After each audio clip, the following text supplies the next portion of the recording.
Got some breaking news that's coming in right now that will shake you to the core. There's a stunning twist as far as the Kolkata rape and murder horror is concerned.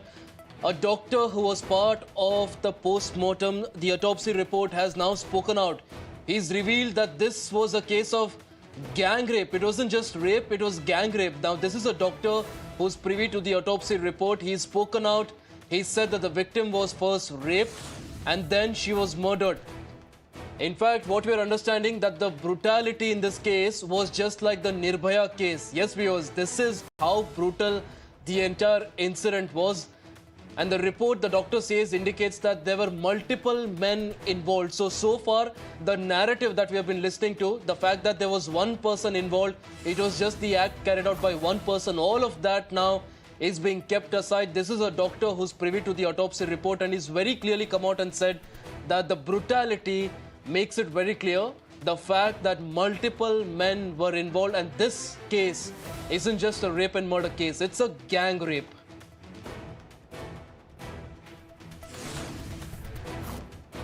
Report reflects the victim had multiple injuries, abrasions, bruises all over her body, including her private parts, and huge amount of bleeding from different parts of our body, and that definitely reflects that one man cannot inflict all these injuries. And the samples they collected, the forensic experts collected, it includes more than 150 grams, to be more specific, 151 grams of white, thick, viscid fluid from her inside her vagina, and that seems to be semen, and that huge amount of semen can be ejaculated by multiple men only. It's not one man. My colleague Tapas joins us on the broadcast to get us more details on this. Tapas, now this is a stunning new twist as far as this rape and murder horror is concerned, and looks like what the colleagues of this girl were alleging, this resident doctor were alleging, and all of this was being brushed aside as conspiracy theory.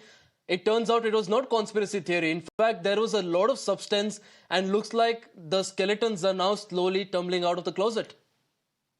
Well, yes, absolutely. At least Dr. Suvarna Goswami, who was privy to the PM report, the final PM report, and he narrated clearly that the gruesomeness and the brutality that was reflected on the PM report clearly states that it was not an handiwork of one person, but multiple people who were involved in it.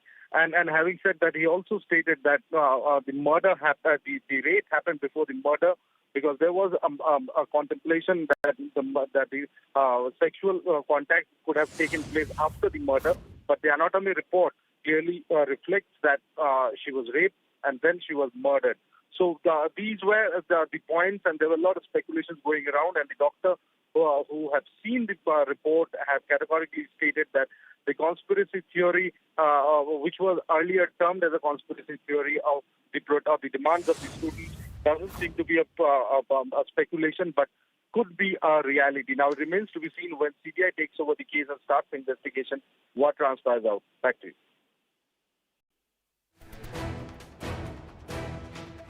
Was appreciative for joining us on the broadcast, viewers. This is a stunning twist as far as this rape and murder horror is concerned. The doctor that actually gave out the information was someone that's privy to the autopsy report. It's not just a bogus claim. It is coming from a doctor who actually knows about the injuries in detail as much as anyone else. In fact, let's listen in to him once again to understand what exactly has gone wrong here. The report reflects the victim had multiple injuries, abrasions, bruises all over her body, including her private parts, and huge amount of bleeding from different parts of her body, and that definitely reflects that one man cannot inflict all these injuries. And the samples they collected, the forensic experts collected, it includes more than 150 grams, to be more specific, 151 grams of white, thick, viscid fluid from her inside her vagina, and that seems to be semen, and that huge amount of semen can be ejaculated by multiple men only. It's not one man.